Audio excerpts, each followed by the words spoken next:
یک چیز ایرانی نباید اشتباه بکنه، موضوع فساد و دزدی با پول در آوردن از راه کار. اگر یک کسی کار کرد، زحمت کشید، پول در آورد، میلیاردر شد، به شرطی که مالیاتش بپردازه، این باید مورد علاقه هر کسی باشه. ولی نه اینکه ما بی خودی حسادت بکنیم به کسی که از راه صحیح و به اصطلاح جان کندن پول در آورده. پس چیکار میخواید بکنن؟ برن یه مملکتی دیگه مهاجرت بکنن، اونجا تازه از راه فعالیت شدید به جای برسن؟ خب چرا مملکت خودشون نکنن این کار؟ پس این دو موضوع رو کاملا از هم جدا بکنید.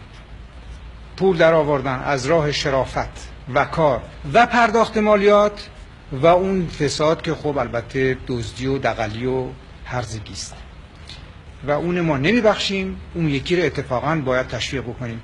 کما اینکه چند سال پیش من اینو گفتم، عدالت بعضیا گفتن در ایران در این است که چون اون موقع میگفتم امیدی نیست که ایران به جایی برسه، پس عدالت در بدبختی هم است، در بیچارگی هم است، در فقر هم است. حالا اسمش نمیارم که اینو گفته، مرده.